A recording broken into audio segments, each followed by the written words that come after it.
দুর্গাপুর পূর্ব বিধানসভা এলাকায় ভোটের দিন রাজনৈতিক উত্তেজনা চরমে পৌঁছায় যখন তৃণমূল ও বিজেপি কর্মী সমর্থকদের মধ্যে বচসা থেকে হাতাহাতির ঘটনা সামনে আসে। ঘটনাটি ঘটে দুর্গাপুর পূর্বের ভ্যাম্বে কলোনি 104 নম্বর বুথে।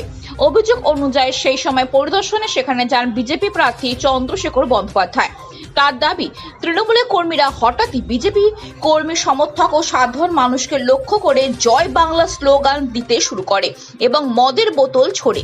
এই ঘটনার প্রতিবাদ করতে গেলে পরিস্থিতি আরো উত্তপ্ত হয়ে ওঠে এবং হাতাহাতির ঘটনায় রূপ নেয় বলে অভিযোগ। এর জেরে এলাকায় চরম উত্তেজনা ছড়িয়ে পড়ে। খবর পেয়ে দ্রুত ঘটনাস্থলে পৌঁছায় কেন্দ্রীয় বাহিনী ও রাজ্য পুলিশের আধিকারিকরা। পুলিশের তৎপরতায় শেষ পর্যন্ত পরিস্থিতি নিয়ন্ত্রণে আনা সম্ভব হয়। তবে এই ঘটনাকে কেন্দ্র করে রাজনৈতিক মহলে শুরু হয়েছে চাপানোত্তর। ঘটনার প্রকৃত সত্যতা ও দায়কার তা নিয়ে তদন্তের দাবি উঠেছে বিভিন্ন মহল থেকে।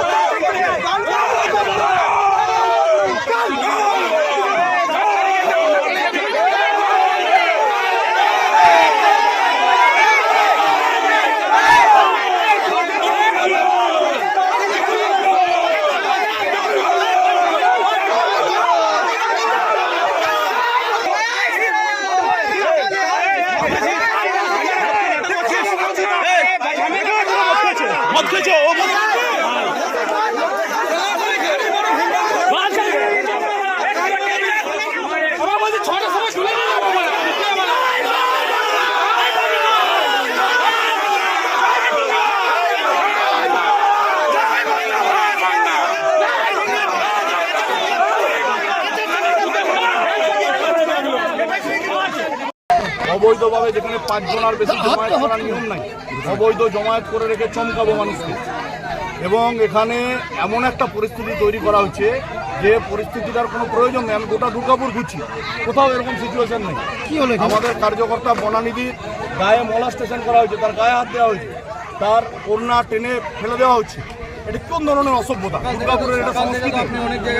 আমি দুর্গাপুরে বলছি, আমি 16টা ওয়ার্ড 3টে অঞ্চল ঘুরেছি, কোথাও এই পরিস্থিতি নেই। এখানে শুধুমাত্র এইখানটায় আমরা দেখছি এই অন্যায় পরিস্থিতি তৈরি করা হয়েছে, যাদের নেতৃত্বে হচ্ছে। আমরা শুধু আবেদন করেছি মানুষকে এখানকার হাত জোর করে যে 6টা পর্যন্ত ভোটটা শেষ হোক, তারপর আমরাও দেখছি। বলছি, একদিকে জয় বাংলা স্লোগান চলছে, অন্যদিকে জয় শ্রীরাম। হ্যাঁ বলুন। স্লোগান ঘিরে কি? না স্লোগান ঘিরে এখানে কেউ, আমি তো 5 জন লোক নিয়ে এসেছি, আমাকে বনানী দ্বারা ডেকেছেন, যেখানে ওনাদের সাথে অসভ্যতা করা হয়েছে, তার জন্য আমি কথা বলতে এসেছি। তারপর কি দেখলেন? তারপর এসে দেখলাম একই পরিস্থিতি, মদের বোতল ছুটছে, আপনাদের গায়ে মদের জলের বোতল পড়ছে। আপনারাই তো দেখাবেন। মারামারি হাতাহাতি কিছু? দেখুন, মারামারি হাতাহাতির কোনো বিষয় নেই, আমি তো থামানোর জন্য এসেছি।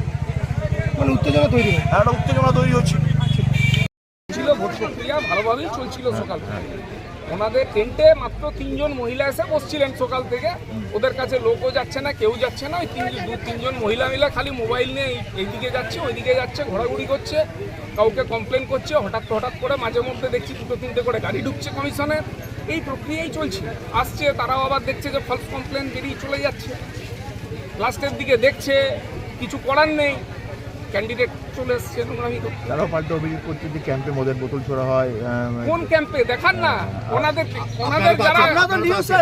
যারা বলছে মদের বোতল ছাড়া হয়েছে, কোথায় মদের বোতল একটা দেখি। মহিলাদেরও বলছে টিটকিরি করা হয়। একটা উদাহরণ দিক। শুনুন, যে মহিলারা বসে আছেন না, তাদের সম্বন্ধে একটু খবর নেই। ওনারা পারলে ছেলেদের টিটকিরি। ওনার ব্যাগ নেওয়ার অভিযোগ এবং ওনার খুলে দেওয়ার অভিযোগ। এই বুথটা থেকে গত লোকসভা নির্বাচনেও আমরা কীর্তি আজাদ সাহেবকে বিপুল ভোটে জিতিয়েছিলাম। আবার এই বিধানসভা নির্বাচনে জিতবে। সেন্ট্রাল ফোর্সের সামনে ভোট হচ্ছে, তারপরেও যে এত ভয় কেন? তারপরেও এত ভয় কি? এত ইলেকশন কমিশনের পাহারা।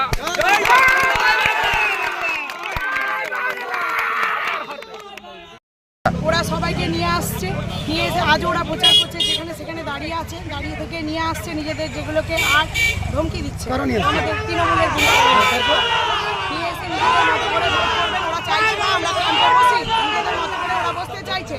এখন আমরা প্রতিবাদ কাঁচা কাঁচা কিস্তি দিয়েছে, সকাল থেকে আমরা গালাগাল শুনছি, মদের বোতল ছুটছে, গ্লাস ছুটছে। আমরা তো চেয়েছি সুষ্ঠুভাবে ভোটটা হোক, এখন আমাদের গায়ে হাত দিলেও মদ ছুটছে গায়ের মধ্যে, মহিলাদের গায়ে। মানে প্রতিবাদ করাতেই কি এই গন্ডগোল? প্রতিবাদ করাতে এই গন্ডগোল। বুথে বসছিলেন বলে? বুথে বসেছিলাম বলে ওরা চাইছে না আমরা বুথে বসছি। শুনলাম যে আপনার গায়েও হাত দেওয়া হয়েছে। হ্যাঁ, গায়ে হাত দিয়েছে, ওড়না খুলে নিয়েছে আর সব ব্যাগটা চুরি করে নিয়েছে। কি নাম আপনার? বনানী চ্যাটার্জি।